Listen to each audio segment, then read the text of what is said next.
السلام عليكم ورحمة الله وبركاته. إن الحمد لله نحمده ونستعينه ونستغفره ونعوذ بالله من شرور أنفسنا ومن سيئات أعمالنا. من يهده الله فلا مضل له ومن يضلل فلا هادي له. وأشهد أن لا إله إلا الله وحده لا شريك له وأشهد أن محمدا عبده ورسوله صلى الله تعالى عليه وعلى آله وصحبه وسلم تسليما كثيرا. أما بعد، فقد قال الإمام البخاري رحمه الله تعالى: باب أبوال الإبل والدواب والغنم ومرابضها. وصلى أبو موسى في دار البريد والسرقين والبرية إلى جنبه فقال ها هنا وثم سواء. মহান আল্লাহর সমস্ত প্রশংসা যে আল্লাহ রাব্বুল আলামিন আমাদের জন্য পাক পবিত্র যে সব বস্তু সেগুলিকে হালাল করেছেন এবং যেগুলি খবিস নোংরা, যেগুলি আমাদের ইহকাল পরকালের ক্ষতি সাধন করে সেগুলিকে খবিস বলে, নোংরা বলে আখ্যায়িত করেছেন এবং সেগুলিকে হারাম করেছেন। আজ জুমাবার 12 শাবান 1442 হিজরি মোতাবেক 26 মার্চ 2021 আমাদের সহিহুল বুখারী ধারাবাহিক দর্স ওযুর পর্ব নম্বর 17। ইমাম বুখারী রাহিমাহুল্লাহর যে সহিহুল বুখারী সেই কিতাবের অধ্যায় নম্বর হচ্ছে 66। বিষয়বস্তু বলছেন তিনি বাবু আবওয়ালিল এবেলে। এই অধ্যায় হচ্ছে উটের পেশাব সম্পর্কে। এবেল উট, উটের অনেকগুলি আরবি রয়েছে, তার মধ্যে প্রসিদ্ধ আরবি হচ্ছে এবেল। আফালা ইয়ানজুরুনা ইলাল এবেলি কাইফা খুলিকাত। আরেকটি হচ্ছে আর কি আল জামাল, আরেকটি জামাল পুরুষ উট, হ্যাঁ, আর নাকা উষ্ট্রি উটনি মাদি, আর আল বাইর উটের পেশাব সম্পর্কে। উটের পেশাব পাক না না পাক। ওয়া দাওয়াব এবং জীবজন্তুর পেশাব সম্পর্কে। জীবজন্তুর মধ্যে বিশেষ করে যে সব গৃহপালিত পশু যেগুলির গোশত খাওয়া জায়েজ সেগুলির পেশাব, বা মাকুলুল্লাহম গৃহপালিত পশু ছাড়াও যেগুলির গোশত খাওয়া, যেসব পশু বা পাখির গোশত খাওয়া যায়। অল গানাম, আর বিশেষ করে ছাগল। আরবরা যেহেতু বিশেষভাবে এই দুইটি পশু লালন পালন করত, এক হচ্ছে ছাগল। ছাগল গানাম বলতে যেগুলো আমরা বকরি বকরা বলি, হ্যাঁ, খাসি বকরি, সেটাও শামিল। আর গানাম শব্দটি ব্যাপক শব্দ, সাতুনের মতো নয়, বা মাজ। সাত আর মাজ হচ্ছে পাঁঠা, আর সাতুন হচ্ছে পাঠি, বকরি, বকরা আর বকরি। কিন্তু গানাম ব্যাপক, এটাকেও শামিল, যেগুলো বকরা বকরি। আর এখন আর মেষ ভেড়া ভেড়ি ও শামিল, দম্বা সেটাও শামিল। তো গানাম বকরি ছাগল সম্পর্কে, বকরি ছাগলের পেশাব সম্পর্কে। মারাবেদেহা, এবং এইসব জীবজন্তুর, উটের, গরুর, এইরকমই। যেহেতু আরব দেশে গরু ছিল না, এই জন্য গরুর কথা ইমাম বুখারী রাহিমাহুল্লাহ উল্লেখ করেননি।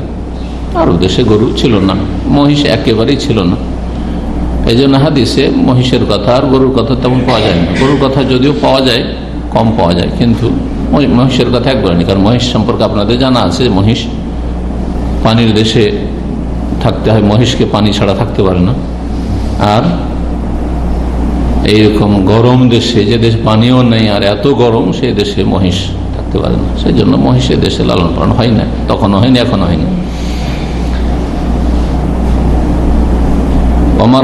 মারাবেদ হচ্ছে মিরবাজের বহু বচন। এর মানে হচ্ছে খোয়াড়। খোয়াড় বুঝেন? খোয়াড়, বেড়া বা বাথান। বাথানটা আবার অন্য ভাষায় বাথান বলে। ওই মাঠে যদি ঘর বাড়ি থাকে ওইটাকে আবার বাথান বাড়ি বলে অনেকে। তো গরু বাঁধার বাথান আমরা বলি। আর এমনি শুদ্ধ ভাষা হচ্ছে খোয়াড়। খোয়াড় মানে হচ্ছে যেখানে গরু বাঁধা থাকে, বা ছাগল বাঁধার জায়গায়, উট বাঁধার জায়গায় কি বলে? গোয়াল। গোয়াল তো বাড়িতে যেটা তৈরি থাকে ওইটা গোয়াল। আর বাইরে ধরেন বাড়ির বাইরে বাঁধা ঘেরাটা, আমাদের দেশের বাঁশের টাটি টুটি দিয়ে বা বাঁশের আপনার ওই বাতি দিয়ে ঘেরা থাকে আর ওখানে করে বকরি ছাগল আছে, খোঁয়াড়। জি, একটা যুগ ছিল বকরি ছাগল যদি আপনার বকরি ছাগল আর একজনের জমিতে চড়তে চলে যায় তো কি করতো, ধরে নিত, ধরে নিয়ে কোথায় দিত, ওই খড়ে দিত। ওইখানে খড় শব্দটি ব্যবহার করে, হ্যাঁ, চাকা দিয়ে ছুটে দিত। ওইটাকে শুধু আমাদের দেশে খড় বলে প্রচলিত ভাষা, কিন্তু আসলে খড় মানে যেখানে বকরি ছাগল বাঁধা হয়, সেটা সরকারি হোক আর বেসরকারি মানুষের পাবলিকের হোক, অথবা ওই যে আপনার ওই খড় হয় যে খড়ে জরিমানা দিয়ে পয়সা দিয়ে ছুটিয়ে নিয়ে আসতে হয়, সবগুলি খড়। খড় মানে গবাদি পশু বেঁধে রাখার জায়গা। জি, আমাদের আঞ্চলিক ভাষায় শব্দটি শুদ্ধ ভাষা। গরুর বাথান, ছাগলের বাথান, এই বিষয়গুলি সম্পর্কে মানে ওটের পেশাব পাক না না পাক, তারপরে যেসব গৃহপালিত পশু বা যেসব পশু জীবজন্তু পশু পাখির পেশাব পায়খানা এগুলোর হুকুম, যেগুলির মাকুরুল্লাহ যেগুলির গোস্ত খাওয়া হালাল সেগুলির পেশাব পায়খানা পাক না না পাক। ওর মধ্যে ছাগল, ভেড়া, ভেড়ি, দুম্বা ইত্যাদি। আর এইসবের বেঁধে রাখার জায়গার হুকুম কি, যেখানে বেঁধে রাখা হয় সেখানে তো পেশাবও আছে, সেখানে গোবরও আছে, তো ওই সব জায়গায় সালাত আদায় করা যাবে কি যাবে না, এই বিষয়গুলি আজকে আপনাদের অনেকের নতুন লাগবে। যারা দিন অত পড়াশোনা করেন না তাদের জন্য অনেক নতুন লাগবে। জরি, এটি কেমন কথা হয়তো, হ্যাঁ, যদি বলে যে যেখানে গরু ছাগল বাঁধা হয়, বকরি বাঁধা হয়, বকরির বাথান খোঁয়াড়, ওখানে করে সালাত পড়েছেন রাসূলুল্লাহ, হাদিস বুখারীতে আসছে, এবং সেখানে সালাত পড়তে পারেন, কোনো অসুবিধা নেই। তো ওখানে তো পেশাব অবশ্যই আছে, ওখানে তো গোবর অবশ্যই আছে, নেদি তো আছে বা ছিল, হয়তো সাফ করে দেখেন, কিন্তু ছিল, তা পেশাব তো আছেই, অহরহ পেশাব করছে ওখানে, যেহেতু খোঁয়াড়। উটের ক্ষেত্রে উট যেখানে বাঁধা হয় সেখানে সালাত পড়তে নিষেধ করেছে রাসূলুল্লাহ সাল্লাল্লাহু আলাইহি ওয়াসাল্লাম। উটের গোস্ত খাওয়া হালাল আর বকরি ছাগলের গোস্ত খাওয়া হালাল। তো রাসূলুল্লাহ সাল্লাল্লাহু আলাইহি ওয়াসাল্লাম সাহাবায়ে কেরামদেরকে নিয়ে মসজিদ তৈরি হওয়ার আগে আপনার ছাগলের বাথানে, ছাগলের খোয়াড়ে সালাত পড়েছেন। সাহাবীরা জিজ্ঞাসা করেন, ওসাল্লিফি মারাবিজুল গানম, আমরা কি বকরি ছাগল বাঁধার জায়গাতে সালাত পড়তে পারবো? সাল্লুফি মারাবিজুল গানম, বকরি ছাগল বাঁধার জায়গাতে সালাত পড়ো। জিজ্ঞাসা করলেন সাহাবী যে ওসাল্লিফি মারাবিদুল এবেল বা ফি আতানিল এবেল, দুই রকম হাদিস হয়েছে। ওট বাঁধার জায়গাকে আতানও বলা হয়। ওট বাঁধার জায়গায় তোমাদের বাথানে কি সালাত পড়তে পারবো? লা তুসাল্লু ফি মারাবিদুল এবেল, ওট বাঁধার জায়গাতে সালাত পড়িও না। এটারও গোস্ত খাওয়া, ওটার গোস্ত খাওয়া হালাল, কিন্তু ওটার ক্ষেত্রে নিষেধ করলেন, আর বকরি ছাগলের বাথানের ক্ষেত্রে বললেন অসুবিধা নেই, সালাত পড়ো। কারণটা কি? তাহলে বোঝা গেল যে গোবর, নেদি আর পেশাব পাক আর না পাক নয়, এই কারণে নয়। কথা বোঝা গেছে না? যদি তাই হইতো তাহলে উটের নাপাক হইলে বকরি ছাগলের নাপাক হইতো, কারণ দুটোরই গোস্ত খাওয়া, দুটোতে কোনো পার্থক্য নেই। তাহলে অন্য কোনো কারণ আছে যে কারণে উটের বাথানে, উটের খোয়াড়ে সালাত পড়তে নিষেধ করেছেন। পক্ষান্তরে বকরি ছাগলের খোয়াড়ে সালাত পড়তে অনুমতি দিয়েছেন। জি, অনুমতি। পার্থক্যটা কি? পার্থক্য হচ্ছে আপনি যদি বকরির বাথানে থাকেন, বকরি ছাগলের মাঝখানে 50-100টা বকরি আছে, ঢুকে যাচ্ছেন না বকরি ছাগল কিনতে গিয়ে, এখানে ভয় লাগছে? উঁট 2-4-5টা উঁট আছে, ওর মধ্যে ঢুকেন তো ভয় লাগবে না? ভয় লাগবে না? দাঁড়িয়ে থাকতে যদি ভয় লাগে তো সেজদা দিতে, ওই অবস্থায় যদি 5 চাপিয়ে দেয় উঁট। আর উঁট খুব হিংসাত্মক বিদ্বেষী পশু, এটা মনে রাখবেন। এই উঁট বিদ্বেষী পশু, হিংসাত্মক পশু, আর ওকে যদি কেউ মারে, কোনো রাখালে, উঁটে রাখালে মারে, তো ও যুগ যুগ ধরে মনে রাখতে পারে, ভুলে না। বকরি ভুলে যায়, মার খাচ্ছে, তারপরে ফের দাঁড়িয়ে দিলেন, ফের চলে যাচ্ছে। একবার মার খেয়ে আর একবার যাবে না জমিতে, এটা নয়, আবার চলে যাচ্ছে, তাই না? ছোট বাচ্চা কাছে ঠিক ওই রকম। ছোট বাচ্চাকে মেরে লাভ নেই, যেন অনেকে ছোট ছোট বাচ্চাকে মারি, ওটা বোকামি আসলে। ছোট বাচ্চাকে মেরে দেন, 5 মিনিট পর ফের ওই কাজটাই করেছে, হয়তো বুঝে না কিছু। 5 বছর, 7 বছর, 8 বছর, 10 বছর নিজে যেসব বাচ্চারা কিছু বুঝে না। এই জন্য 10 বছর আগে রাসূলুল্লাহ সাল্লাল্লাহু আলাইহি ওয়াসাল্লাম কিন্তু সালাতের ক্ষেত্রে সবচেয়ে গুরুত্বপূর্ণ কাজ, সেই ক্ষেত্রেও মারতে বলেননি। বলেছেন 10 বছর বয়স হয়ে যাচ্ছে, তারপরে সালাত পড়ছে না। যদি না পড়ে, কথা না শুনে, তখন তাদেরকে কি করবো? অদর এবং আলিয়া, তখন একটু মারি দাও, যাতে চমকে এবং সালাতটা ঠিকভাবে তোমার সাথে পড়ার ট্রেনিং করে। এখনো ফরজ হয়নি, কিন্তু আরো 4-5 বছর লাগবে ফরজ হইতে। 15 বছর বয়সে সাধারণত সাবালক হয়, যদিও তার আগে সাবালক হওয়ার কিছু লক্ষণ রয়েছে, সেগুলি চলে আসলে ফরজ বা সাবালক, কিন্তু মূলত 15 বছর যদি কিচ্ছু না পাওয়া যায় তাহলে 15 বছর বয়সে সাবালক ছেলেরা, বিশেষ করে মেয়েরা একটু আগে মাসিক ঋতু চলে আসলে সাবালিকা হয়ে যায়। ছাগল সমস্ত নবী রসুলগণ চড়িয়েছেন, কিন্তু নবী রসুলগণ উট চড়াননি। এটা একটা জিনিস, ছাগল আর উটে পার্থক্য। ছাগল কোনো বিদ্বেষ রাখে না, ছাগলের তো বড় বড় শিং আছে, ওকে যদি ছাগলকে মারেন তো মনে রেখে একটা গোতা দিল তো অনেক সময় বড় বড় শিং দিয়ে মুশকিল করে দিবে, কিন্তু না করবে না। কিন্তু উট 20 বছর হলো মনে রাখতে পারবে। যদি কোনোদিন বেশি মেরে থাকেন উটকে, যারা উট চড়ায়, তাহলে ও তাকে সুযোগে থাকে, যদি ওর ঘুমন্ত অবস্থা পেয়ে যায় সোজা এই গর্দনে পা দিবে, আর তারপরে মড়মড় করে একবারে ভেঙে দিবে যে মেরুদণ্ডের যেটা হাড় রয়েছে, যেটা আসলে শরীরের মূল হাড়, ওইটা ভেঙে দিলে চলতে পারেন। অ্যাক্সিডেন্ট যাদের হয় দেখেছেন, যদি এই মেরুদণ্ডের হাড় ভেঙে যায় তাহলে অচল হয়ে যায়, সারা জীবন বাকি বেঁচে থাকবে, শুয়েই থাকতে হবে। এরকম রোগী আমি দেখেছি হাসপাতালে। আল্লাহ হেফাজত করে যেন ভালো মানুষদের। উটের বেড়াই বা উটের খোয়াড়ে সালাত পড়তে নিষেধ করেছেন কি জন্য?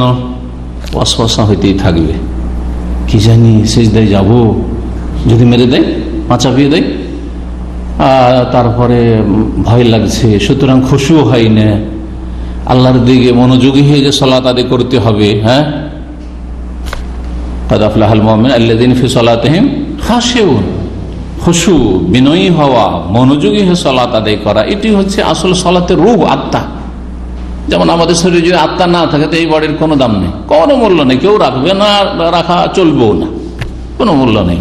যেই শরীরে এত যত্ন করছেন, খাইয়ে দাইয়ে আর কত রকম কিছু করে, নর নারী কত খরচ করছে এই শরীরের যত্নের জন্য, কত স্প্রে, কত দামি দামি স্প্রে, কত দামি দামি আতর, আর কত কি ব্যবহার করছে, আর কত মেকআপ করছে এক শ্রেণীর মানুষরা, তাই না? কোনো মূল্য নেই শরীরে, কোনো মূল্য নেই যদি রুহ না থাকে। ঠিক তেমনি সালাতের ভিতরে দাঁড়াইছেন, রুকু গেলেন, সেজদায় গেলেন, বসলেন, এমনকি দোয়াও পড়ছেন, কিন্তু দোয়া বুঝেন না, মনও লাগান না, খুশুও হয় না, একাগ্রতা নাই, তাহলে আত্মাবিহীন, রুহ ছাড়া সালাত আপনার। এই জন্য অধিকাংশ মানুষের সালাত পাপ থেকে, অন্যায় থেকে বাঁচিয়ে রাখে না।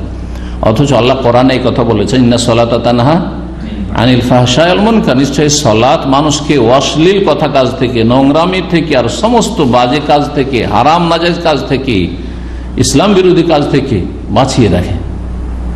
অল্প কিছু লোক আছে যাদের সালাতের সাথে সাথে অন্যান্য পাপ থেকে বেঁচে আছে, চোখের পাপ থেকে বেঁচে আছে, নোংরা ছবি দেখার পাপ থেকে বেঁচে আছে, ফেসবুক সোশ্যাল মিডিয়ার পাপ থেকে বেঁচে আছে, গীবত চুগলখড়ি থেকে বেঁচে আছে, মিথ্যা কথা বলা থেকে বেঁচে আছে, হারাম সুদ খাওয়া, ঘুষ খাওয়া থেকে বেঁচে আছে। কিন্তু অধিকাংশ মানুষ হারাম খাচ্ছে, হারাম দেখছে, হারাম চলছে, হারাম জীবনযাপন করছে, অবৈধ প্রেম করছে, সালাত পড়ছে, হয়তো নামাজ পড়ছে, হয়তো কারণটা কি, ওর নামাজে রুহ নেই, জান নেই, বেজান নামাজ। আল্লাহ যেন আমাদেরকে খুশুর সাথে সালাত আদায়ের তৌফিক দান করেন। যাই হোক, ফিরে আসি, কি বলছিলাম? উটের খোয়াড়ে সালাত পড়া যাবে না, তার কারণ অন্য, খুশু হবে না সেই জন্য। আর ছাগলের বাথানে বা খোয়াড়ে সালাত পড়া যায়, এটি একটি মাসলা চলে আসলে, কিন্তু এখানে আসল মাসআলা এর সাথে সংশ্লিষ্ট মূল যেটা উদ্দেশ্য এখানে, সেটা হচ্ছে যে উটের পেশাব, ছাগলের পেশাব আর অন্যান্য যেসব জীবজন্তু খাওয়া জায়েজ, জীবজন্তু খাওয়া জায়েজ মানে শুধু গৃহপালিত না, গৃহপালিত ছাড়া কিছু শিকারী পশু আছে, খাওয়া জায়েজ কিনা? জায়েজ না? নীলগাই খাওয়া জায়েজ, খরগোশ খাওয়া জায়েজ। খরগোশ খেয়েছেন কেউ? কেউ খাননি। এরকম আর কিছু কিছু হরিণ খাওয়া জায়েজ না? হরিণ গোস্ত কেউ খেয়েছেন? ওটা আবার অনেক দামি গোস্ত, জি, জীবনে একবার খেয়েছেন, জি। মাকুরুল্লাহাম এগুলো কিন্তু গৃহপালিত না, গৃহপালিত মানে যেগুলো মানুষের পোষ মানে আর বাড়িতে থাকে। আর এর বিপরীত হচ্ছে যেগুলি হচ্ছে ওয়াহশী জীবজন্তু, মানে মানুষ দেখলেই পালাতে শুরু করবে, জি। এখন আসেন, একটি আসার নিয়ে আসছেন প্রখ্যাত সাহাবী আবু মুসা আশআরী রাহমাতুল্লাহ রাদিয়াল্লাহু তাআলা আনহু। আবু মুসা আশআরী রাদিয়াল্লাহু তাআলা আনহু কুফার গভর্নর ছিলেন, কুফার গভর্নর ছিলেন। তো তিনি যেহেতু কুফার দায়িত্বশীল ছিলেন, আর কুফা কোন দেশে? ইরাকের প্রাচীনতম শহর। যখন বাগদাদের জন্ম হয়নি, বাগদাদ যে রাজধানী পরবর্তীতে এর জন্য, বাগদাদ ছিল না খোলাফা রাশিদিনের জামানে, বাগদাদ ছিল না আলী রাদিয়াল্লাহু আনহু। বাগদাদ কখন এসেছে? 132 হিজরি পরে যখন আব্বাসীরা এসছে তখন বাগদাদ শহর গড়ে উঠেছে, আর তারপরে তখন বাগদাদ তারা রাজধানী করেছে। তার আগে পর্যন্ত 132 হিজরি পর্যন্ত, 41 হিজরি থেকে শুরু করে 41 থেকে এদিকে 60 আর 32, তাহলে কত হয়ে গেল? 72 বছর। ওমাইয়াদের যুগ, তখন তাদের রাজধানী ছিল দামেস্কে, সিরিয়া দামেস্কে। আর খোলাফা রাশিদ জামানের রাজধানী ছিল কোথায়? মদিনা মুনাওয়ারায়। কুফা রাজধানী ছিল অল্প সময়ের জন্য, সেটা কোন যুগে? আলী রাদিয়াল্লাহু তাআলা দেখলেন যে আমার ভক্তরা, আমার অনুসারীরা অধিকাংশই কুফার, তো কুফায় চলে গেছিলেন। কুফায় চলে গেছিলেন, যেহেতু তিনি চলে গেলেন তো রাজধানী কুফা হয়ে গেল। কুফার গভর্নর ছিল আবু মুসা আশআরী রাদিয়াল্লাহু তাআলা আনহু। ফি দারিল, তিনি কি করেছেন? সালাত আদায় করেছিলেন আবু মুসা আশআরী রাদিয়াল্লাহু তাআলা আনহু ফি দারিল বারিদ। দারুল বারিদ হচ্ছে পোস্ট অফিস আজকালকার ভাষায়। আল বারিদ আজকাল বলছে মাকতাবুল বারিদ বা মারকাজুল বারিদ, হ্যাঁ, পোস্ট অফিস। জি, এখানে হেড যেটা আপনার জিপিও যেটা ছিল দাম্মামে, এখন আছে, হ্যাঁ, তো ওইটার নাম আগে ছিল আল বারিদুল মারকাজি, হ্যাঁ, সেন্ট্রাল পোস্ট অফিস ছিল। জি, মাকতাবুল বারিদ আজকাল অন্যান্য দেশে মাকতাবুল বারিদ মানে পোস্ট, মাকতাব মানে অফিস, মাকতাব মানে অফিস, আর বারিদ মানে পোস্ট, জি, মেল। তো দারুল বারিদ তখন বলা হয়তো। ওমর রাদিয়াল্লাহু তাআলা আনহুর যুগে, তারপরের যুগ থেকে, ওই যুগ থেকে শুরু চিঠিপত্রের আদান প্রদান। তো বনু উমাইয়াদের যুগে, তারপরে আব্বাসীদের যুগে এই ছিল আপনার এই চিঠিপত্র আদান প্রদান সিস্টেম।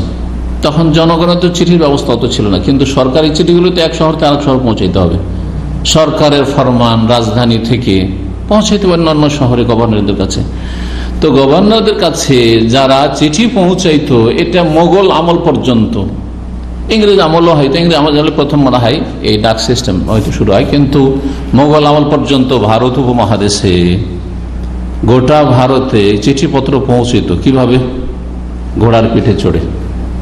শেরশাহ, বাদশাহ শেরশাহ, মুসলিম যে আদর্শ বাদশাহ ছিলেন ভারত উপমহাদেশে, তো তার চিঠিপত্র আফগানিস্তান থেকে শুরু, কাবুল থেকে শুরু করে দিল্লি, আর তারপরে ঢাকা, সোনারগাঁও পর্যন্ত চিঠিপত্র পৌঁছাবার ব্যবস্থা ছিল। সেই রাস্তা ছিল শেরশাহ রোড, শেরশাহ রোড, জি, হ্যাঁ, যেটাকে ইংরেজের নাম বদলে দিয়েছে যাতে করে মুসলিমদের ঐতিহ্য মানুষ, মুসলিমরা না জানতে পারে।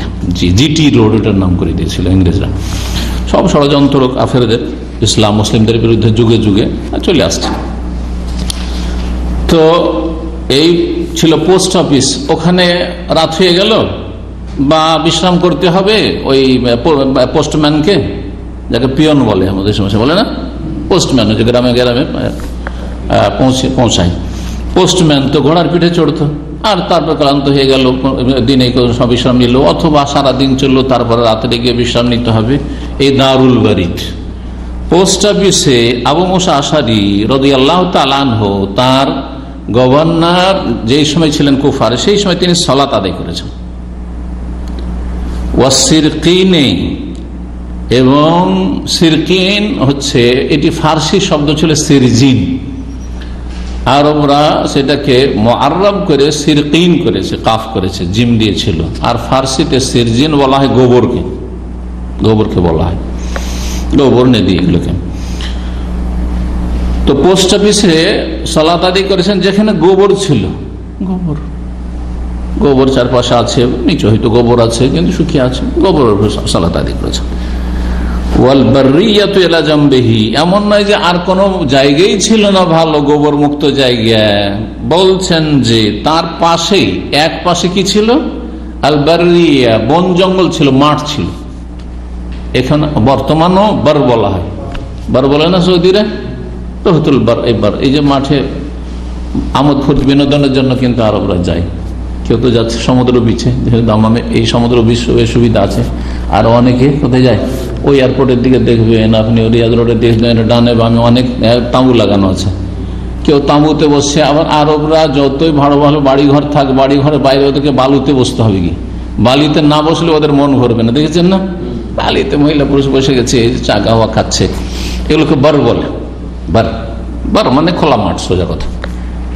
আল বার ওয়াল বাহর, জল এবং স্থল, কোরআনে এই শব্দগুলি এসছে। হুয়াল্লাযী ইউসাইয়্যিরুকুম ফিল বাররি ওয়াল বাহর। তো এখানে বার মানে হচ্ছে স্থল, শুকনো স্থান, খোলা মাঠ। আর বাহর হচ্ছে জলের স্থান, যেখানে পানি রয়েছে। জি, আমাদের বাংলা ভাষাতে জল এবং স্থল এইভাবে বলা হয় দুটোকে। এটা হচ্ছে বার ওয়াল বাহর। তো ওখান থেকে আল বাররিয়াতু ইলা জামি, খোলা মাঠ ছিল বা বন জঙ্গল ছিল, পাশেই পরিষ্কার জায়গা ছিল। একটু কষ্ট করে পরিষ্কার জায়গাতে গিয়ে সালাত পড়ে এইটা করেননি। কেন করেননি? যাতে জনগণ জানে যে এই রকম জায়গায় যেখানে গোবর পেশাব আছে সেখানেও সালাত পড়া যাবে। সাহাবায়ে কেরামগণ রাসূলুল্লাহ সাল্লাল্লাহু আলাইহি ওয়াসাল্লাম আদর্শকে সামনে রেখেছেন যে কখনো কখনো জায়েজ কাজও করতে হয়, না হলে মানুষ জায়েজটাকে কালের ক্রমে কি করতে লাগবে? নাজায়েজ মনে করতে লাগবে, নাজায়েজ মনে করতে লাগবে। অনুত্তম হইল জায়েজ কাজ মাঝে মধ্যে করতে হয়। অনেক জায়েজ কাজকে আমাদের দেশের মানুষরা অতি ভক্তিতে, অথবা ভক্তি অবশ্যই এটা কোনো খারাপ জিনিস নয়, তারপরও অনেক সময় নাজায়েজ মনে করে। যেমন একজন আলেমের সাথে, শাইখের সাথে আপনার চলছে, সামনে সামনে হাঁটবো তো বেয়াদবি হয়ে পিছনে, তাই না? সামনে চলা জায়েজ আছে, সামনে চলা জায়েজ আছে। তো মাঝে মধ্যে সামনে আলেমদের উচিত যে আমার সামনে চলো, তুমি সামনে চলো, যাতে করে লোকেরা এটাকে দূষণীয় না মনে করে। প্যান্ট শার্ট পরা জায়েজ কিনা? জায়েজ। কিন্তু বাঙালি মানুষ কি মনে করে?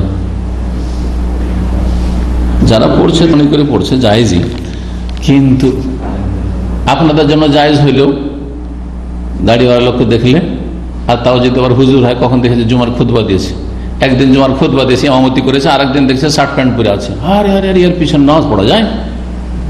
হ্যাঁ, প্যান্ট শার্ট পড়ছে, ফুল প্যান্ট পড়ছে, হ্যাঁ টাইট প্যান্ট পড়ছে, এর পিছনে নামাজ পড়া যায়? কেমন মানুষ, যেন কবিরা গুনাহ করে দিয়েছে, তাই না? তো এটা হচ্ছে বাঙালি সভ্যতা। সব জায়গায় এটা নেই। কেরালায় চলে যান, প্যান্ট শার্ট পরে জুমার খুতবা, ঈদের খুতবা, দুনিয়া সব কিছু করছে।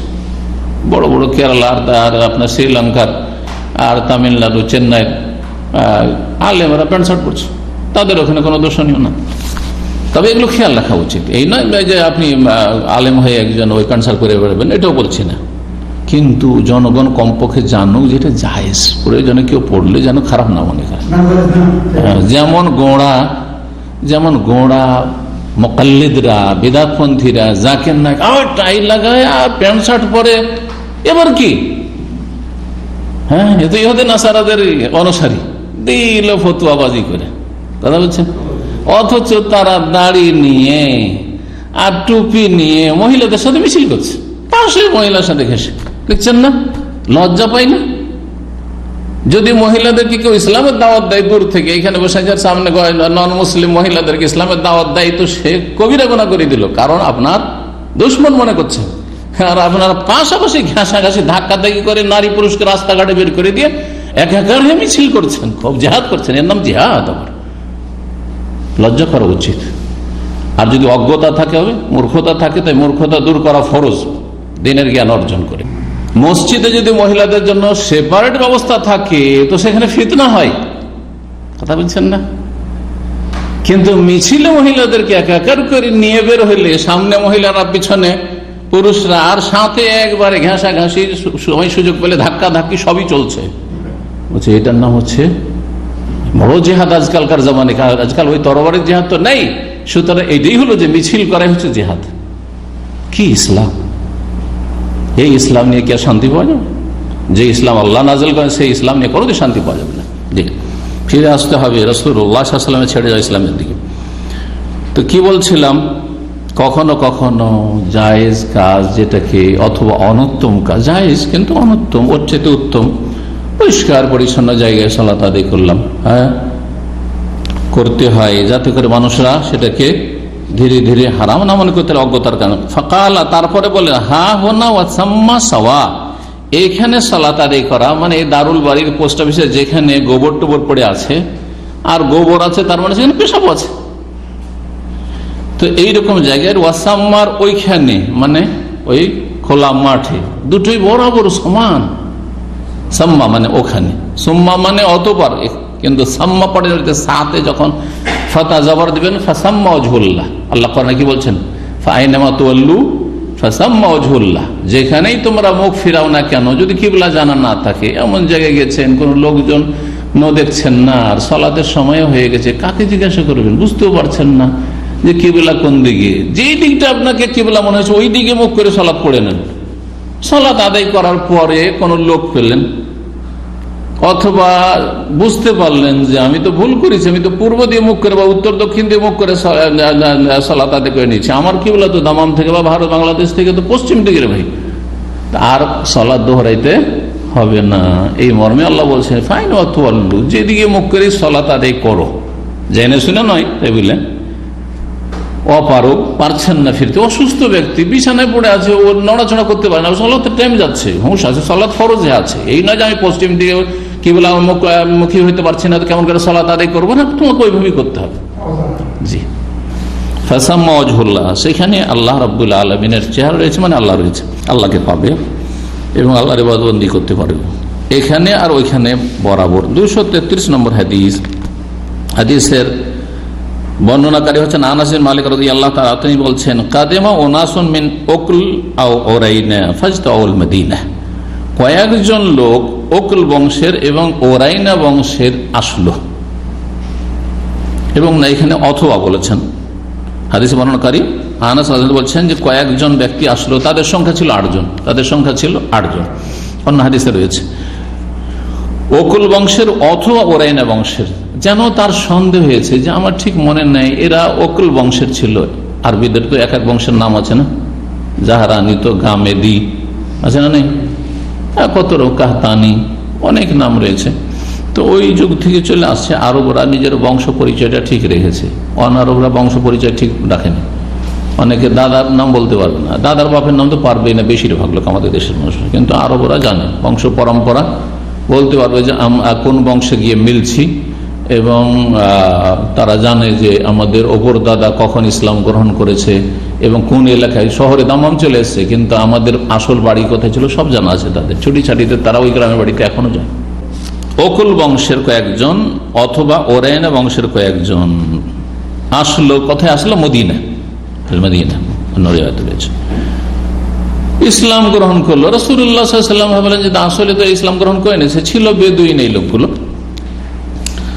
এই 8 জনের 4 জন ছিল ওরাইনা বংশের, আর 3 জন ছিল ওকুল বংশের, আর একজন অন্য কোন বংশের ছিল।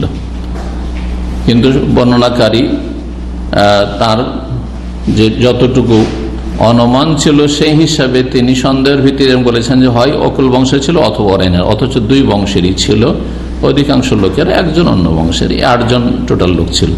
ফাজতাউল মদিনাতা, মদিনার আবহাওয়া প্রতিকূল তারা পেল, মদিনায় এসে থাকতে লাগলো, কিন্তু তাদের মদিনার আবহাওয়া অনুকূলে হইল না, মানে স্বাস্থ্যকর হল না, শুট করল না, অসুস্থ হয়ে গেল।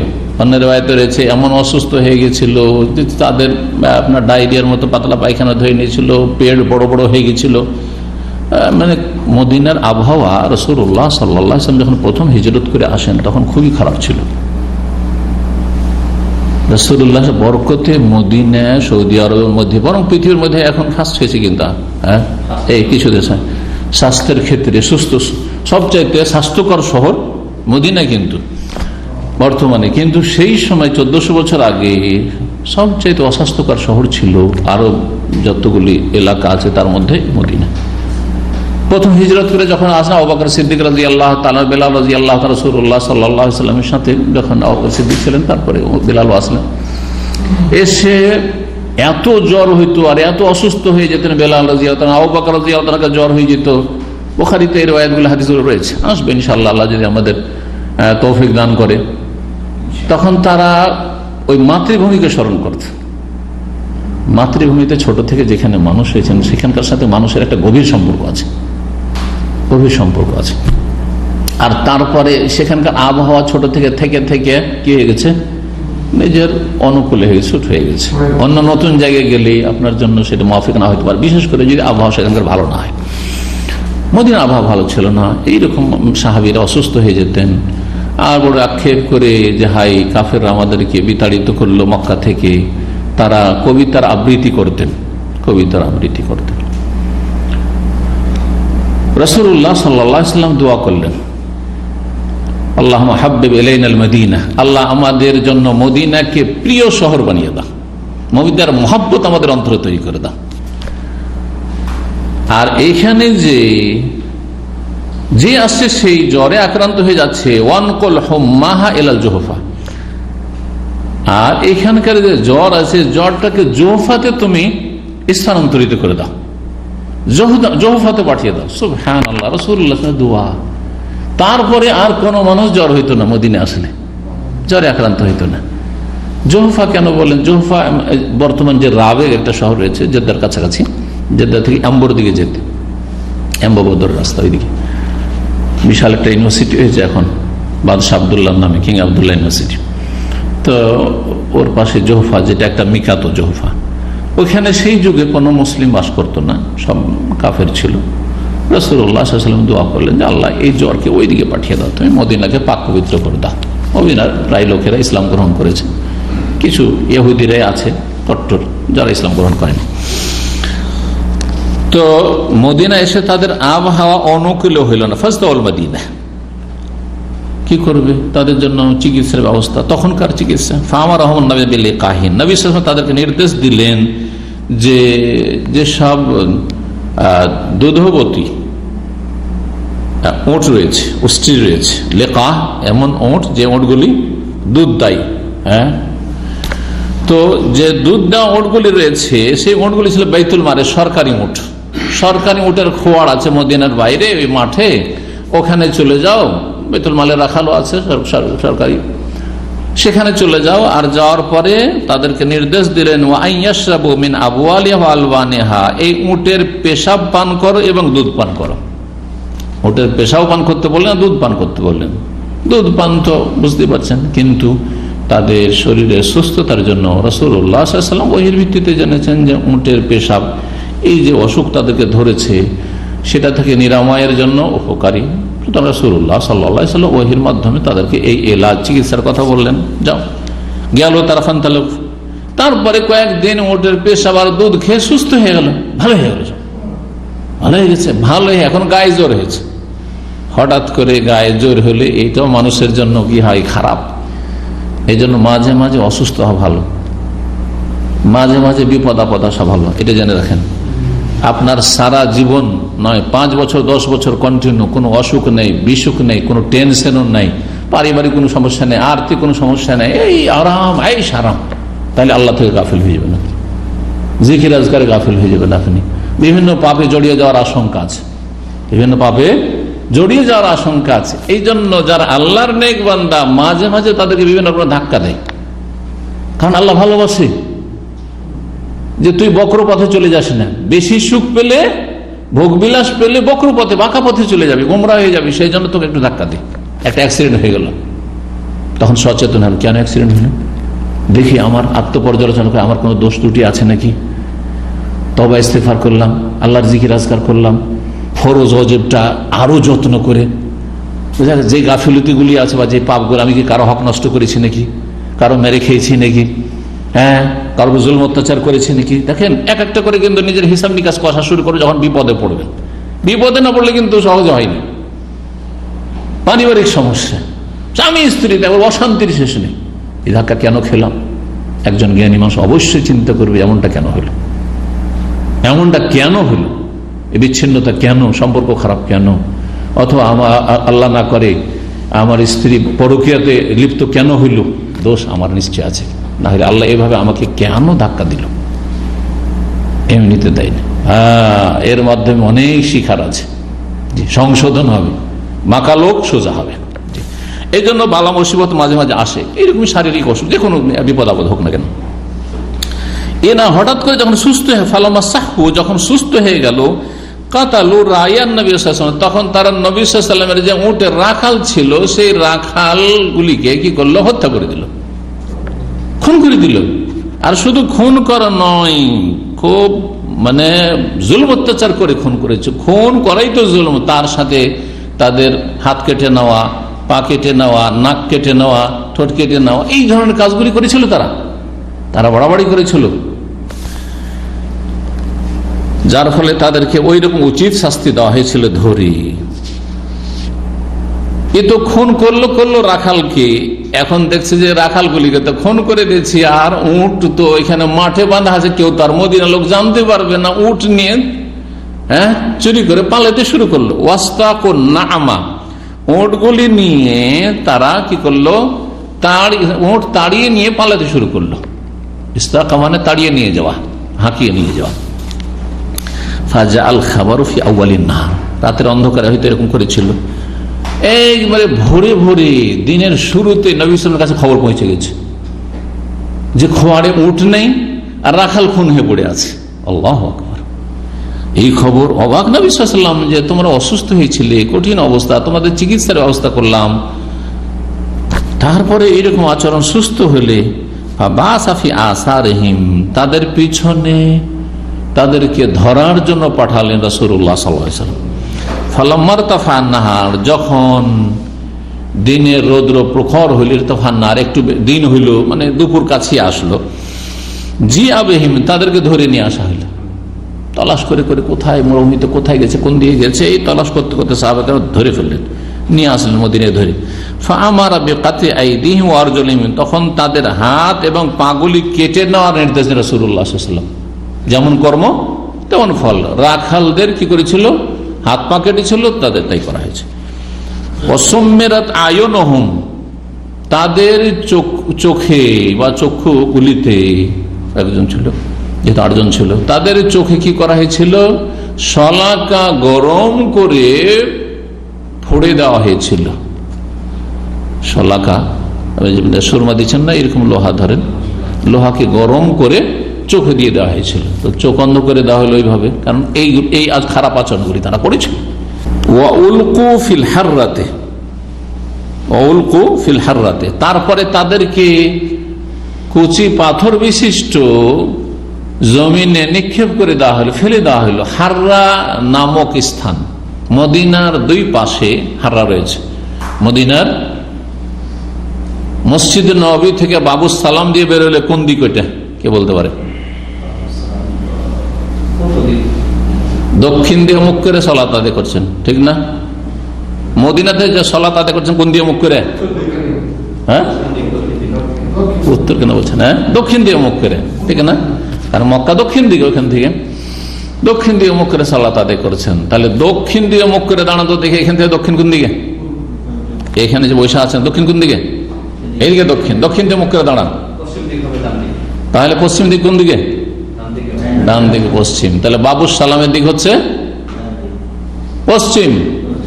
আর যেদিকে বাকির কবরস্থান আছে, নবী সাল্লাল্লাহু আলাইহি ওয়াসাল্লামের কবর জিয়ারত করে যে বেরিয়ে গেল বাবু জিবরিলের গেট দিয়ে, ওই দিক দিয়ে, তারপরে বাকির কবরস্থান, ওই দিক হচ্ছে পূর্ব। 2 দিকে মদিনা শহরের, তখন তো একেবারে ছোট্ট শহর ছিল। এখন মসজিদে নবী যতটুকু জায়গা আছে অতটুকু শহর ছিল 1400 বছর আগে, ওর বেশি ছিল না। আমরা আজকে থেকে 30-32 বছর হয়ে যাচ্ছে, 32 বছর আগে, 1988 পরে 89 এসেছি। তখন এই যে বাদশাহ ফাহাদের মসজিদের এক্সটেনশন সম্প্রসারণ যে সুন্দর করে, মালিক ফাহাদ গেট 21 নম্বর, এইদিকে যে এইগুলি কিছু ছিল না, এগুলো তৈরি হতে শুরু হয়েছিল, তখন নিচেই কাজ চলছিল।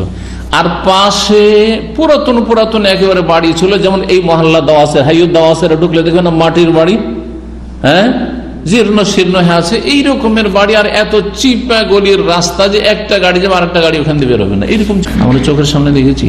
সবকে ভেঙে দিয়ে বিশাল বিশাল 5 স্টার আর 4 স্টার সব হোটেল তৈরি করা হয়েছে।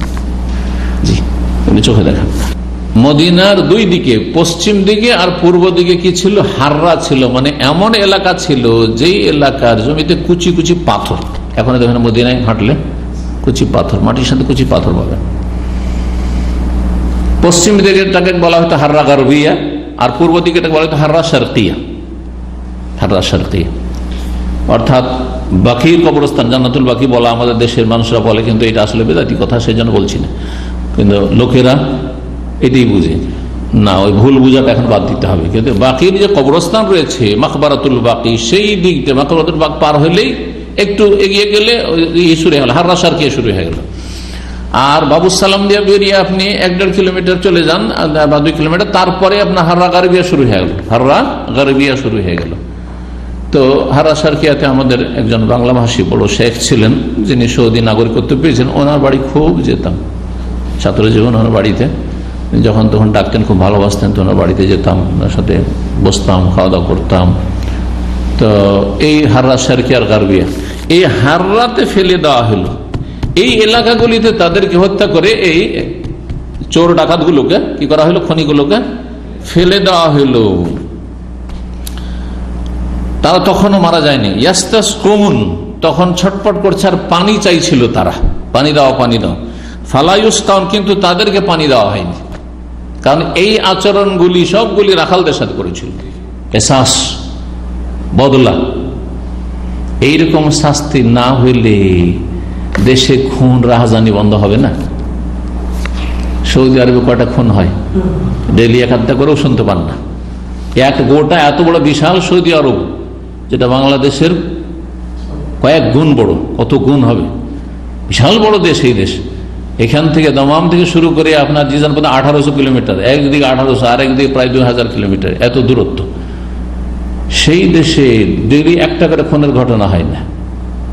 আর অন্য দেশে দেখেন, নিজের দেশের কথা দেখেন, প্রতিদিন কত লোক খুন হচ্ছে, কত লোক ছিনতাইয়ের শিকার হচ্ছে, কত নারী ধর্ষণের শিকার হচ্ছে। কারণ ভয় নেই, জেলেই তো যাব, আবার তো কদিন পর ছুটে চলে আসবো, আর নেতা মাথা ধরতে পারলে তো কোনো চিন্তাই নেই।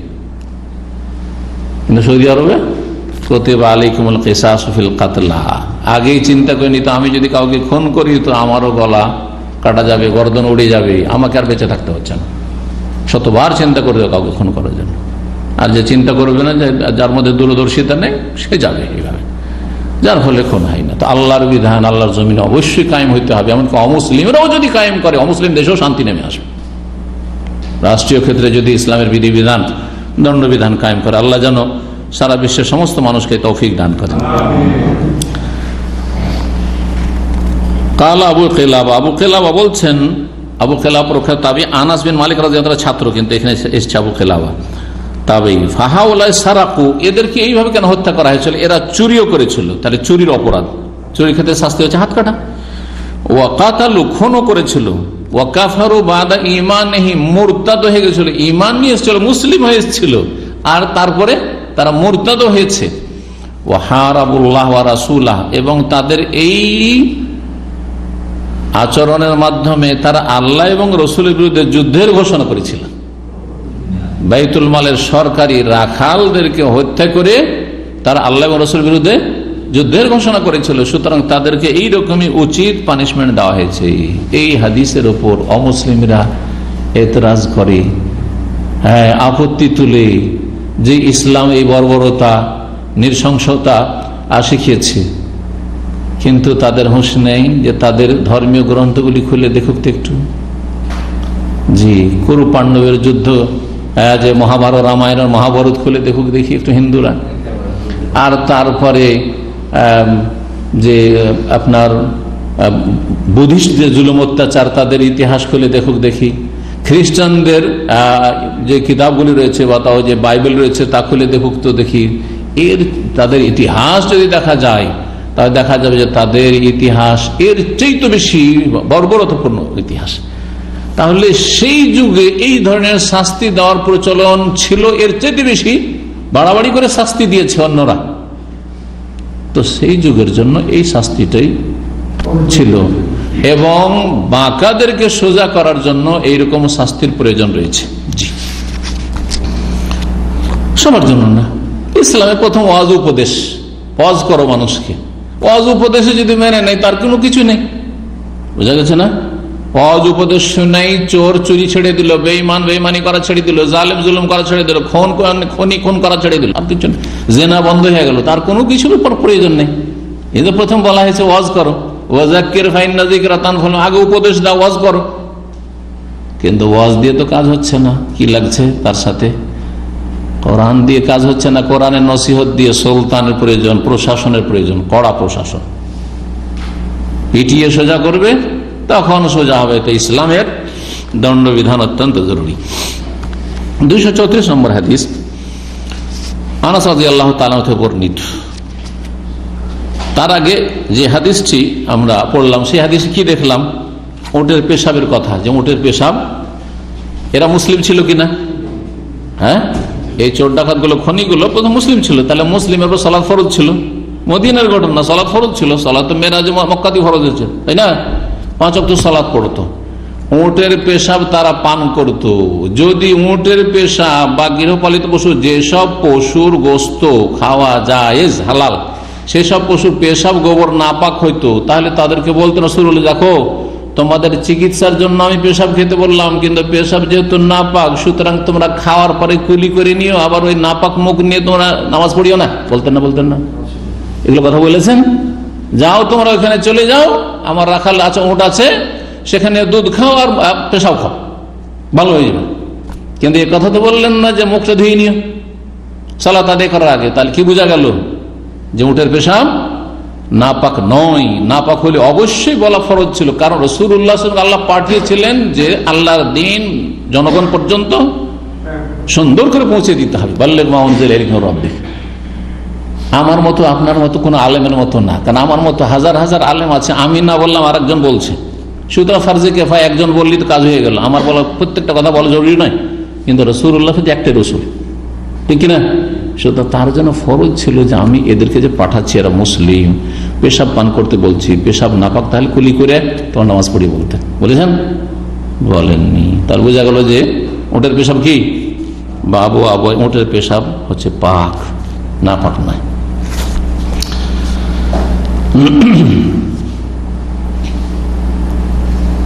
দ্বিতীয় হাদিস, আনাস রাদিয়াল্লাহু তাআলা আনহু বলছেন, কাল কান নবী সাল্লি ক্বাবলা ইউবনাল মসজিদ ফি মারাবিজিল গনাম। নবী সাল্লাল্লাহু আলাইহি সাল্লাম সালাত আদায় করতেন ক্বাবলা ইউবনাল মসজিদ, মসজিদ নবী নির্মাণের পূর্বে।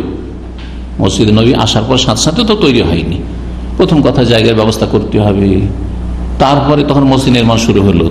তো বেশ কিছুদিন যে মসজিদ নবী তৈরি হয়নি, তখন কোথায় সালাত আদায় করতেন? সালাত আদায় করতেন মসজিদ নির্মাণের পূর্বে ফি মারাবিজিল গনাম, ছাগল বাঁধার জায়গায়, ছাগলের খোঁয়াড়ে। তাহলে ছাগলের খোঁয়াড়ে পেশাব আছে না নেই? হ্যাঁ, তার নেদি আছে না নেই? সেখানে সালাত আদায় করেছেন। তাহলে বোঝা গেল যে নেদি এবং গোবর আর পেশাব কিসের? এমন পশুর, যেসব পশুর গোস্ত খাওয়া হালাল, নাপাক নয়। জি, নাপাক নয়, কিন্তু এর আগে বলেছি ঠিক কাশফোটার মতো। কাশফোটা পাক না নাপাক? নাক দিয়ে ফোঁটা বেরোচ্ছে, কাশি বেরোলো, পাক না নাপাক? পাক। কিন্তু নোংরা না রুচিকর? নোংরা, ঘৃণিত। নোংরা আলাদা জিনিস আর নাপাক আলাদা জিনিস। নাপাক মানে নাপাক একদম, আর নোংরা জিনিস। কাশফোটা শখ করে কেউ হাতে মাখবে না, মুখে মাখবে না, হ্যাঁ তাই না?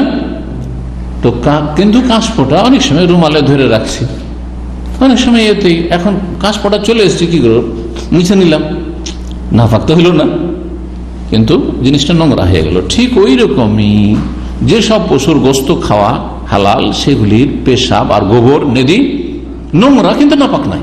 নোংরা কিন্তু নাপাক নাই। ভালো করে শুনে রাখা মশলা। এই জন্য রাসূলুল্লাহ সাল্লাল্লাহু আলাইহি ওয়াসাল্লাম বকরির খোঁয়াড়ে সালাত আদায় করতেন। 67 নম্বর অধ্যায়, বাবু মা ইয়াকুম মিনান নাজাসাতি ফিস সামনি ওয়াল মা। এই অধ্যায় হচ্ছে যে নাপাক বস্তু যদি পতিত হয় বা পড়ে যায় ফিস সামনে, ঘিয়ে এবং পানিতে। আপনার ঘি আছে আর পানি বা পানি আছে, ঘি অথবা পানি, তাতে যদি নাপাক বস্তু পড়ে যায় তাহলে কি করবেন? জি, ওয়াকাল জোহরি, ইমাম জোহরি রাহমাতুল্লাহ আলাইহি বলছেন, প্রখ্যাত তাবী, লা বাসা বিল মাই, পানিতে কোনো দোষ নেই, পানি, সেই পানি ব্যবহারে কোনো দোষ নেই, কোনো আপত্তি নেই। মা লাম ইউগাইয়িরহু তা'মুন আও রিহুন আও লাউনুন, যতক্ষণ পর্যন্ত তার পরিবর্তন না করবে স্বাদ, কোনো কিছু পড়েছে নাপাক বস্তু, স্বাদটাই তার পরিবর্তন হয়ে গেছে। আর রেহন, অথবা তার গন্ধ চলে এসছে, নাপাক কিছু পড়ে গন্ধ হয়ে গেছে। আর লবণ, অথবা রং পরিবর্তন হয়ে গেছে। রং পরিবর্তন হলে আর তখন পানি থাকলো না নাপাক পড়ার পরে। পাক জিনিস পড়েছে কিন্তু রং পরিবর্তন হয়ে গেছে, এটা একটা মশলা জানেন। যেমন পানি ছিল আর পানিতে দিলেন রুহ আফজা, বুঝা না? রুহ আফজা দেওয়ার পর রংটা কি হয়ে গেল? রুহ আফজা শরবত খেয়েছেন না কার নাই, বা এই ভেমটু দিলেন, রংটা কি হলো? পানির রং থাকলো কি লাল হয়ে গেল ধরেন, হ্যাঁ, অন্য কোন রং হয়ে গেল, বা অন্য সবুজ একটা রং দিয়ে দিলে, কিছুটা রং ফেলে দিল, রং পাক না পাক নয়, সবুজ রং ছিল, রং ঢেলে দিলেন আর কি হয়ে গেল? সবুজ হয়ে গেল। কালি, কলমের কালি, আগে যুগে আমরা কালি ব্যবহার করতাম, কলম ডুবে ডুবে লিখতাম, কঞ্চির কলম, কালি দিলেন ঢেলে আর কালো হয়ে গেল, নাপাক কিছু পড়েনি। কিন্তু এতে উজু করা চলবে কি? ফতোয়া জিজ্ঞেস করছি আপনাদের, উজু করা চলবে? কারণ উজু করতে হবে কি দিয়ে? পানি দিয়ে, তাই না?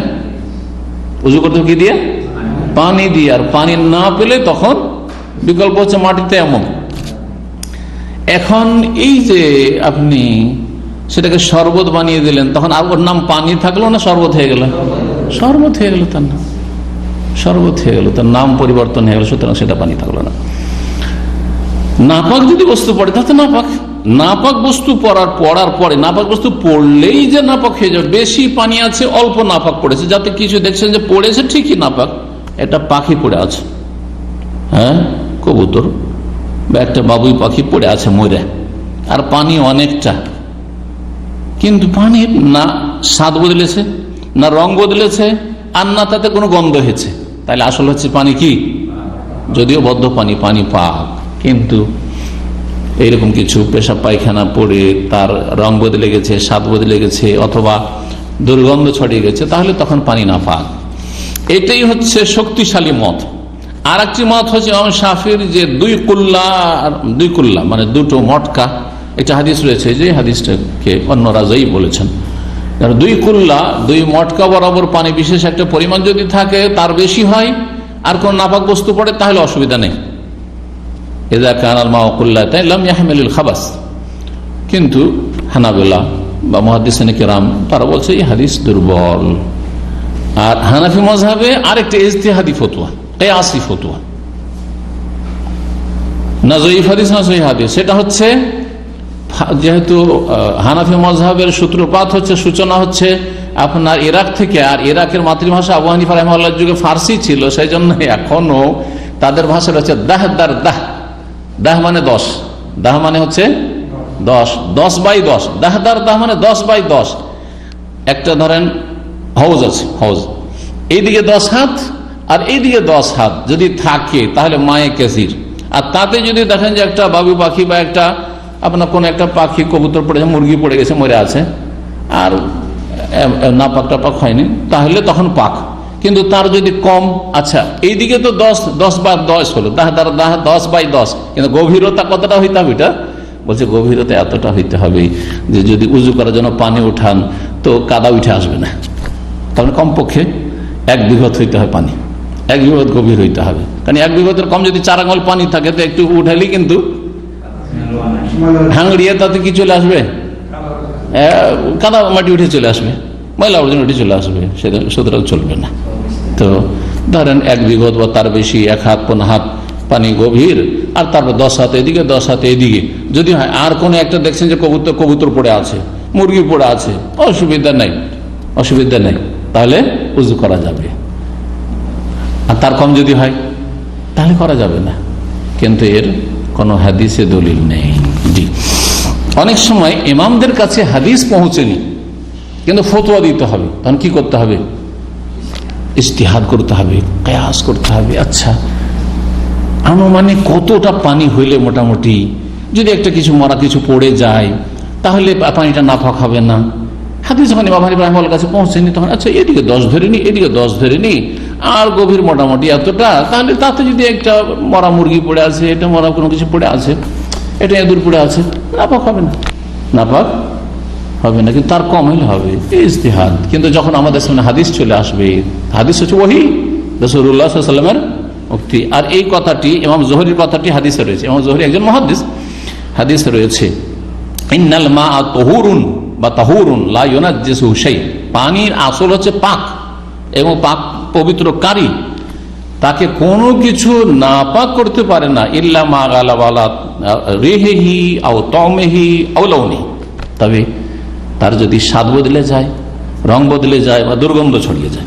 ওয়াকাল হাম্মাদ, ইমাম হাম্মাদ বলছেন লা বাসা বিরিশিল মাইতাতি, কোনো অসুবিধা নেই এমন পানিতে উযু করতে যেই পানিতে মৃত কোন জীবজন্তুর পাখা পড়ে আছে বা লোম পড়ে আছে, রিশ ডানা, ডানা পড়ে আছে মানে ডানাতে যে লোমগুলি আছে বা আপনার যে পাখা।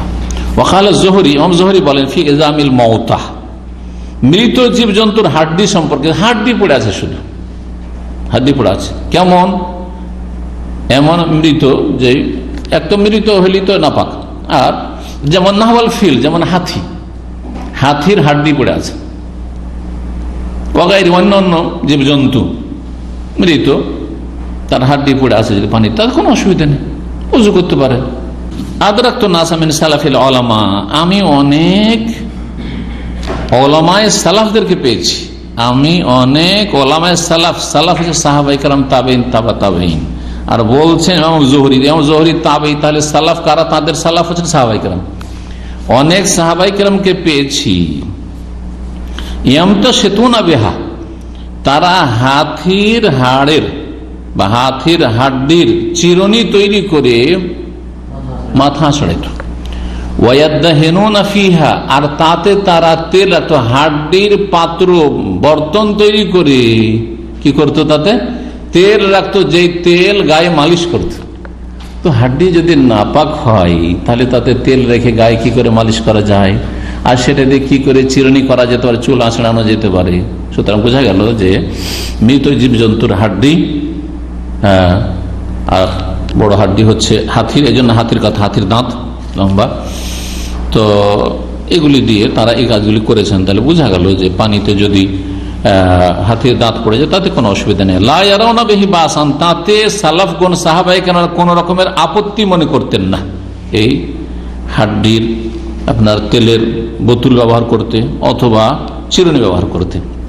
ওয়াকাল ইবনে সিরিন, ইমাম ইবনে সিরিন প্রখ্যাত তাবেঈ, স্বপ্নের বিশেষজ্ঞ মুহাম্মদ বিন সিরিন রাহমাতুল্লাহি আলাইহি, এবং ইব্রাহিম নাখি রাহিমাহুল্লাহ তাআলা, এই উভয় বলেছেন লা বাসা বিতিজারাতিল আজ, হাতির দাঁত যেহেতু মানুষ চিরুনির কাজে ব্যবহার করত, তারপরে আপনার তাতে কি রাখতো, তেল রাখতো, যখন এগুলো ব্যবহার করা যায় তাহলে এগুলো কেনা বেচা করা, ব্যবসা করা যায় কিনা?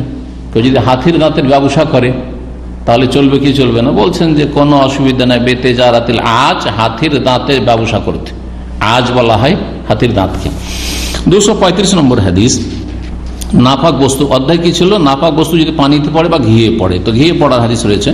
ইবনে আব্বাস রাদিয়াল্লাহু তাআলা আনহু হতে বর্ণিত, তিনি মাইমুনা রাদিয়াল্লাহু তাআলা থেকে বর্ণনা করেন, আন্না রাসূল সুইলা আন ফারাতিন সাকাতাত ফি সামনিন, রাসূলুল্লাহ সাল্লাল্লাহু আলাইহি ওয়াসাল্লাম জিজ্ঞেস করা হয় একটি এঁদুর সম্পর্কে, এঁদুরের বাচ্চা ফারা, সাকাতাত ফি সামনিন, ঘিয়ে পড়ে গেছিল, ঘিয়ে পড়ে গেছিল, কি করব এখন? এঁদুর পড়ে আছে, মরে ঘিটাকে পুরাই ফেলে দেবো না কি করব? ফাঁকা আল্লাহ, তখন বললেন রাসূলুল্লাহ আল কুহা ওয়া মা হাওলাহা, ওই মরা এঁদুরটাকে উঠিয়ে ফেলে দাও, আর তার চারপাশ থেকে কিছুটা ঘি উঠিয়ে ফেলে দাও, পুরা ফেলে দিতে বললেন না। ফাতরাহু, আর সেগুলিকে ফেলে দাও। কুলু সামনাকুম, তোমাদের ঘি তোমরা খেয়ে নাও, তোমাদের ঘি তোমরা খেয়ে নাও।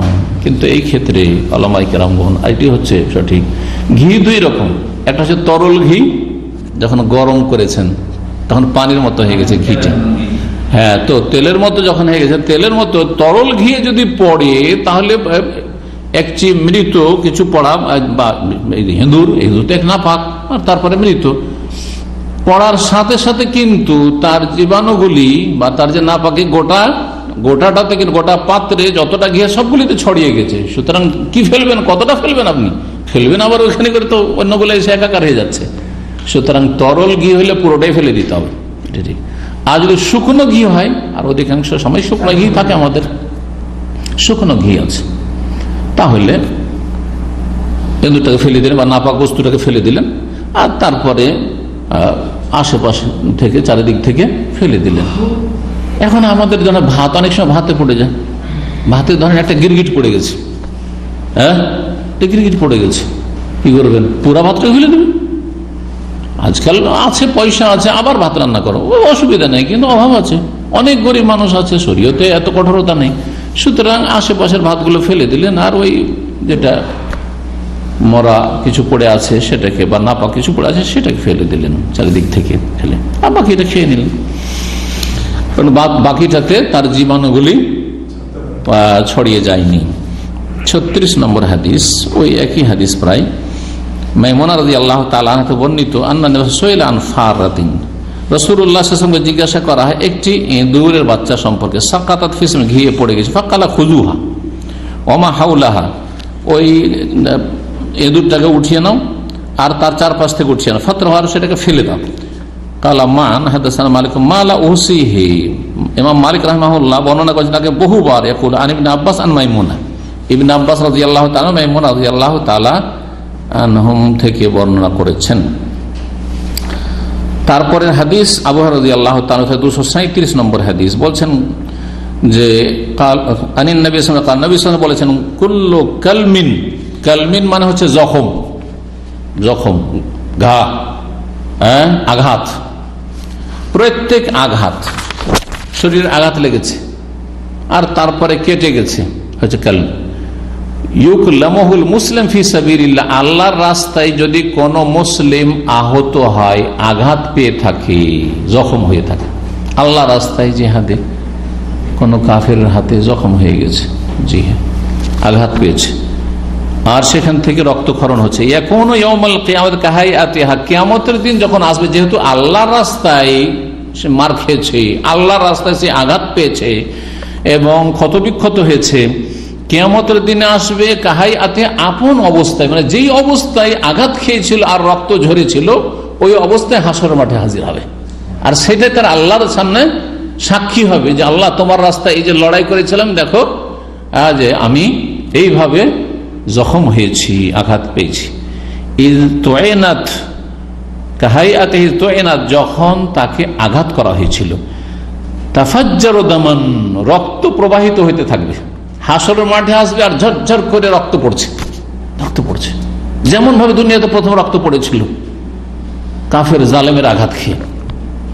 আল্লাহ লাউনুদ্দাম, রক্তের রংটা তো হবে রক্তের রং, রক্ত মানে রক্ত, দুনিয়ার রক্ত, দুনিয়ার রক্ত আপনার নাপাক, তারপরে দুনিয়ার রক্ত দুর্গন্ধযুক্ত, দুনিয়ার রক্তে, মানুষের শরীর রক্তে গন্ধ নেই, গন্ধ আছে, রক্তের গন্ধ আছে। তো বলছেন যে দেখতে তো সেই হাসরের মাঠে যে মানুষ হাজির হবে, আল্লাহ রাস্তায় জখম হয়েছিল ওই ব্যক্তি, আর ঝরঝর করে রক্ত পড়ছে, রং তো রক্তেরই নিয়ে হাজির হবে, ওয়াল আরফু আরফুল মিস, কিন্তু তার সুগন্ধি হবে, দুর্গন্ধ হবে না, রক্তের গন্ধ পাওয়া যাবে না, বরং সুগন্ধি ছড়াবে হাসরের মাঠে, আরফুল মিস, মৃগ নাভির সুগন্ধির মতো, সবচেয়ে দামি। এমনকি যে আরবরা উদ ব্যবহার করছে, উদ এর চেয়ে বেশি দামি, দামি হচ্ছে মৃগ নাভি, হরিণের নাভি থেকে যে মূল্যবান কি তৈরি হয়, সুগন্ধি তৈরি হয়, আতর তৈরি হয়, সেটাকে মিস্ক বলা হয়, মিস্ক, আর আম্বার আবার মাছ থেকে হয় মিস্ক। এই মিস্কের মতো কি হবে সুগন্ধি। আজকাল মিস্কের নামে কিন্তু বাজার পাওয়া যাচ্ছে, কিন্তু এটা হচ্ছে নকল মিস্ক, ওই খাঁটি মিস্ক না। খাঁটি মিস্ক অনেক ধনী ধরিয়ারাই কিনতে পারবে। এখানে আজকের আলোচনা শেষ হবে, তবে একটি কথা জানার, এই হাদিসের উজুর অধ্যায় আর তারপরে উজুর মধ্যে নাপাক বস্তু যদি ঘিয়ে বা পানিতে পড়ে, এখানে নিয়ে আসা হয়েছে, তাই না? কি নিয়ে আসা হয়েছে? জি, এখানে হাদিস এসছে কিসের? রক্তের, তো মুজাহিদ ফি যে আল্লাহর রাস্তায় আহত হবে, জখম হবে, তার রংটা রক্তের রং, কিন্তু তার সুগন্ধি হবে মিস্কের মত। জি, এই নাপাক বস্তু যা দুনিয়াতে লেগেছে শরীরে, সেটা কত মূল্যবান আল্লাহ রাব্বুল আলামিনের কাছে। আল্লাহ রাব্বুল আলামিনের কাছে সেই হাসর মাঠে এই বিষয়টি এখানে দেখিয়েছেন। আল্লাহ তাআলা আলাম। ওয়া সাল্লাল্লাহু সাল্লাম আলা নবিয়িনা মুহাম্মদ ওয়া আলা আলিহি ওয়া সাহবিহি আজমাইন।